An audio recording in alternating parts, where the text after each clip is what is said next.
সুপ্রিয় শিক্ষার্থী, আসসালামু আলাইকুম। আরিফস একাডেমির পক্ষ থেকে তোমাদেরকে জানাই শুভেচ্ছা। আশা করি তোমরা ভালো আছো এবং সুস্থ আছো। তো আজকে আমি তোমাদের গণিত বইয়ের পৃষ্ঠা নম্বর 89 এর 6 এবং 7 নম্বর, ঠিক আছে, 6 এবং 7 নম্বর এই দুইটা অঙ্কের সমাধান করে দিব, ঠিক আছে। তো প্রথমে আমরা 6 নাম্বারটা সমাধান করব। তো দেখো বলছে 6 নাম্বার, শনিবারের সর্বোচ্চ তাপমাত্রা ছিল 32.55 ডিগ্রি সেলসিয়াস, ঠিক আছে। তাহলে শনিবারের সর্বোচ্চ তাপমাত্রা ছিল 32.55, ঠিক আছে, 32.55 ডিগ্রি সেলসিয়াস এবং রবিবারের সর্বোচ্চ তাপমাত্রা 28.87 ডিগ্রি সেলসিয়াস। এই দুই দিনের তাপমাত্রার পার্থক্য কত, ঠিক আছে, পার্থক্য কত। তো এই যে অঙ্কটা পার্থক্য যেহেতু বলেছে, তাহলে আমাদেরকে বিয়োগ করতে হবে, ঠিক আছে। তাহলে চলো সমাধানটা করি আমরা এখন। তাহলে প্রথমে আমাদেরকে কি লিখতে হবে, এখানে বড় আছে কি দেখো, শনিবারের সর্বোচ্চ তাপমাত্রা সবচেয়ে বেশি ছিল 32.55, আর রবিবারের তাপমাত্রা আছে আমাদের 28.87 ডিগ্রি সেলসিয়াস, তাই না। তাহলে প্রথমে এটা লিখতে হবে। তাহলে আমরা প্রথমে লিখবো কি যে শনিবারের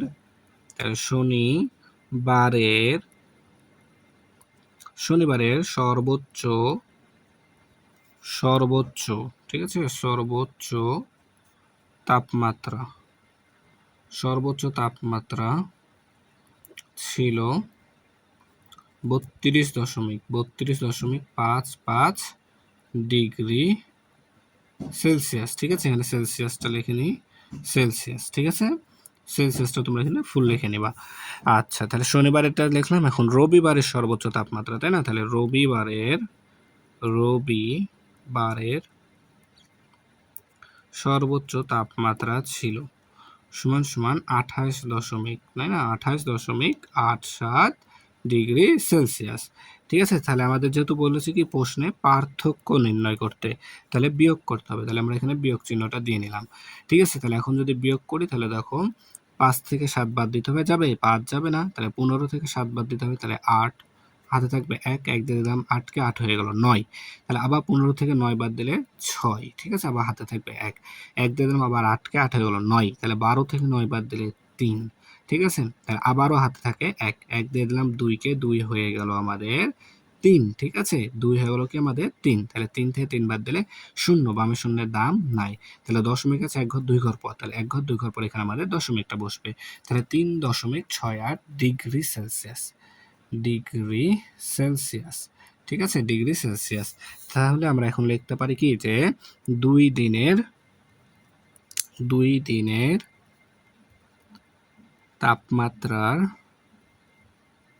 তাপমাত্রার পার্থক্য।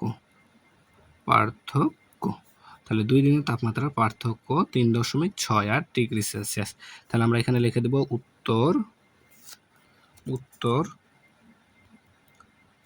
কি 3.68 ডিগ্রি সেলসিয়াস, ঠিক আছে। তাহলে 3.68 ডিগ্রি সেলসিয়াস, ঠিক আছে। তাহলে এবার আমরা পরেরটা 7 নম্বরটা করব, ঠিক আছে, সমাধান। তো 7 নম্বরটা সমাধান করার আগে তোমাদেরকে একটু রিকোয়েস্ট করছি, তোমরা যারা আমার চ্যানেলে এখনো নতুন আছো, তো অবশ্যই তোমরা আমাদের চ্যানেলটি সাবস্ক্রাইব করে রাখো, ঠিক আছে। তাহলে দেখো এবার 7 নম্বর। তো 7 নম্বর বলছে নিজের প্রশ্নগুলোর উত্তর দাও, ঠিক আছে। নিজের প্রশ্নগুলোর উত্তর দিতে হবে। তো এখানে 3টা প্রশ্ন আছে। তো এই 7 নম্বর এবং 3 নম্বর, ঠিক আছে, 7 নম্বর এবং এই অধ্যায়ের অনুশীলনের 3 নম্বরটা একবারে সেম, ঠিক আছে, সেম অঙ্ক আমরা করে কিন্তু সমাধান করেছি, ঠিক আছে। তো 3 নম্বরটা পারলেও আমরা এই 7 নম্বরটাও করতে পারবো, ঠিক আছে। তারপরে দেখো আমি ভালো মতো বুঝাচ্ছি, ঠিক আছে, বুঝে নাও। একটা বুঝলে সবগুলোই পারবা, ঠিক আছে।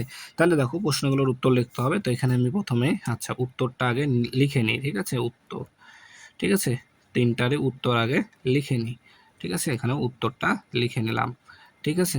তাহলে দেখো এখন বলেছে কতগুলো 0.1 দিয়ে 3.5 হয়, ঠিক আছে, কতগুলো 0.1 দিয়ে 3.5 হয়। তো দেখো এখানে দশমিকের পর একটা সংখ্যা, ঠিক আছে, এখানে দশমিকের পর একটা সংখ্যা, ঠিক আছে। এরপর এখানেও দেখো দশমিকের পরে একটা সংখ্যা, এখানেও দশমিকের পর একটা সংখ্যা।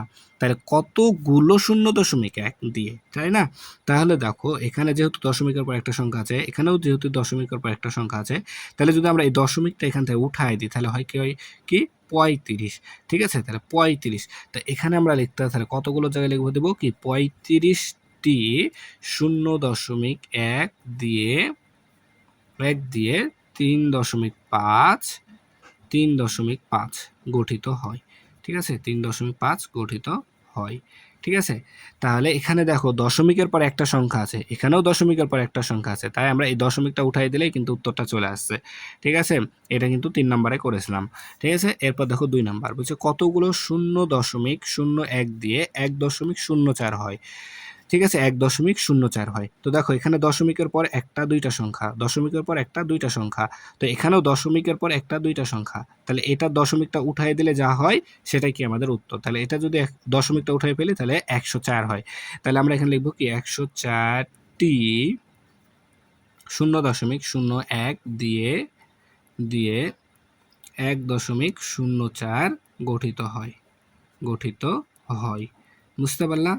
সেম ভাবে 3 নাম্বারটা দেখো, তো 3 নাম্বার হয়েছে কতগুলো 0.001 দিয়ে 23.456 হয়, 23.456 হয়।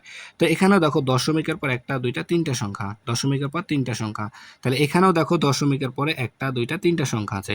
তাহলে এখন যদি আমরা এই দশমিকটা উঠাই দিই তাহলে যে সংখ্যাটা তৈরি হবে ততটি কি 0.001 প্রয়োজন হবে। তাহলে এখানে যদি উঠাই দিই তাহলে 23,456, তাহলে আমরা এখানে লিখে দেবো 23,456, অর্থাৎ এই দশমিকটা উঠাই দেবো, তাহলে থাকে 23,456। তাহলে 23,456টি 0.001 দিয়ে 23.456 গঠিত হয়।